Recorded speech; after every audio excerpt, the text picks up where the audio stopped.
Olá, boa tarde, aqui é o Orivaldo e hoje eu estou montando um vídeo para falar sobre o que está acontecendo com o minério de ferro, os impactos nos preços da tonelada na China, que é o maior consumidor de minério de ferro do mundo, e as consequências diretas em relação aos preços das ações e nos resultados da Vale, da Gerdau, da CSN, da CSN Mineração, da Uzi Minas e de quaisquer empresas, mesmo que não sejam listadas em bolsa, em relação aos preços do minério de ferro.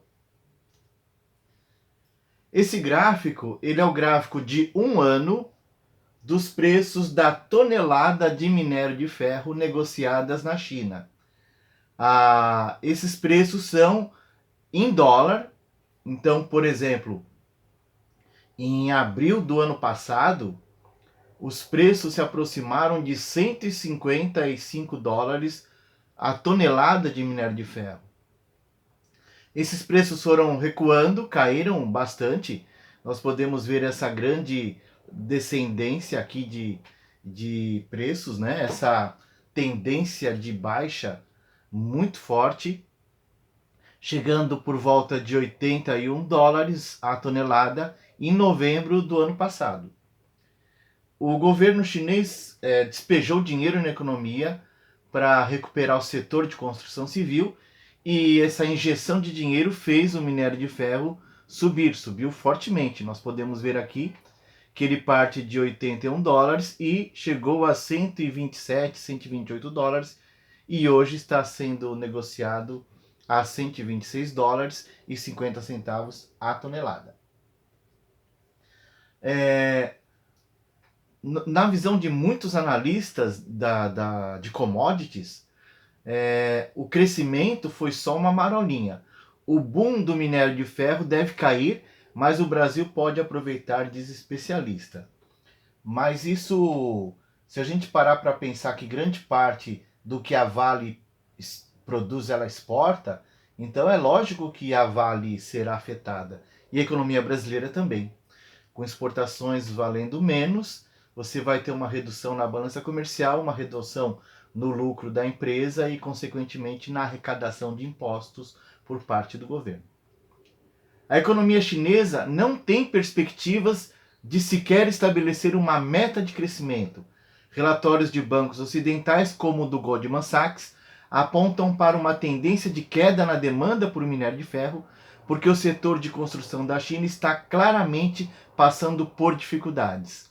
Há uma desvalorização e não se sabe até que ponto o governo chinês vai injetar recursos. Ainda que injete recursos, há uma grande desconfiança por parte do mercado. Então se trata de uma demanda de curta duração. Então o que ele está dizendo é que essa pequena alta que aconteceu é como se fosse um voo de galinha. Não tem duração. E se deve ao fato de ter havido um pequeno aumento na produção das siderúrgicas chinesas, que acabaram por demandar mais minério de ferro, o que não significa que seja uma onda duradoura. Então os analistas não acreditam que o minério de ferro vai se manter na faixa de acima de 120 dólares a tonelada, muito pelo contrário, eles imaginam que cairá. Crise imobiliária da China pesará no crescimento futuro, diz a autoridade do FMI.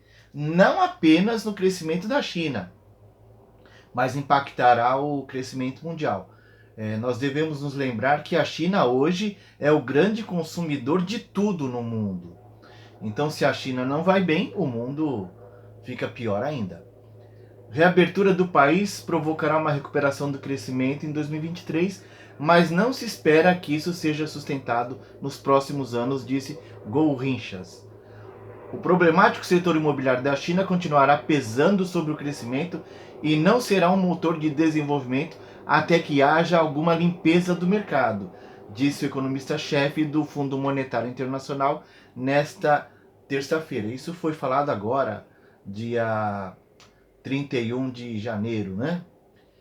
Pierre-Olivier Gourinchas, falando em Singapura sobre as últimas previsões de crescimento global do FMI, disse que a reabertura da economia da China após restrições rígidas contra a Covid-19 provocará uma recuperação no crescimento em 2023.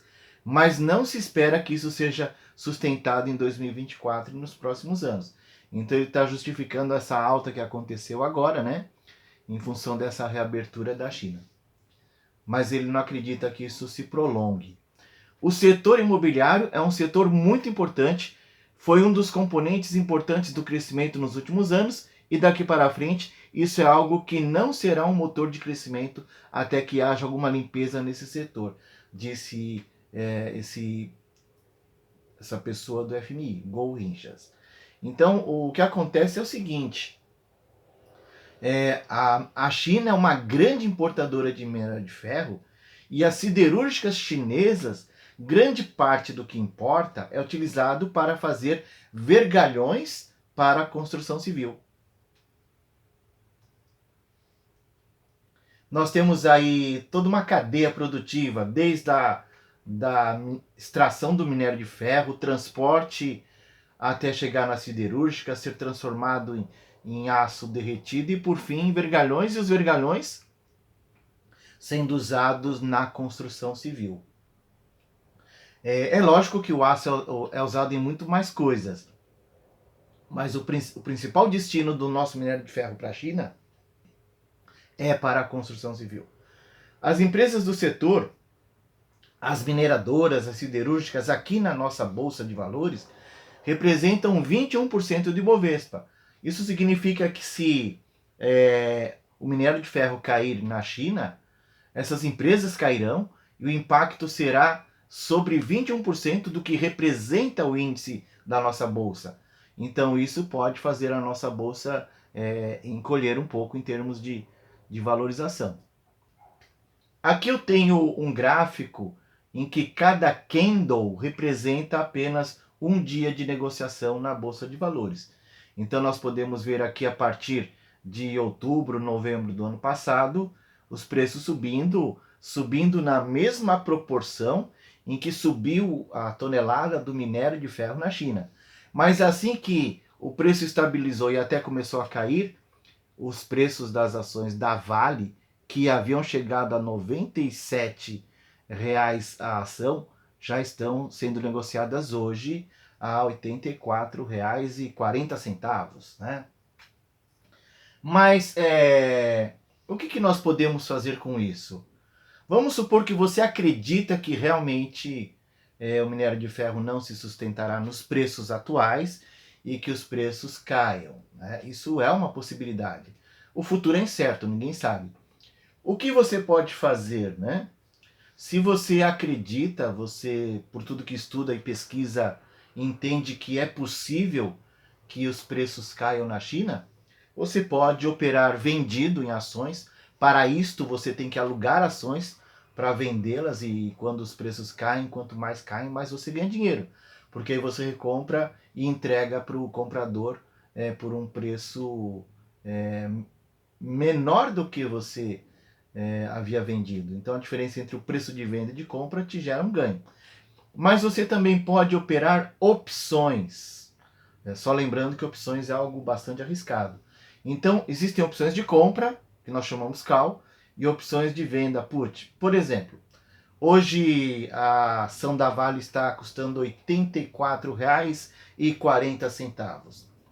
Se você comprar uma opção de venda, então essa Vale O711 é uma opção de venda cujo preço de exercício é R$ 71,16 e essa opção vence dia 17 de março, você pagaria ontem 8 centavos. Hoje, em função da queda nos preços das ações da Vale, isso já foi negociado a 10 centavos. Não sei se vai cair ou não, mas eu, para fins didáticos, eu mandei uma ordem de compra de 300 opções de venda da Vale a 10 centavos.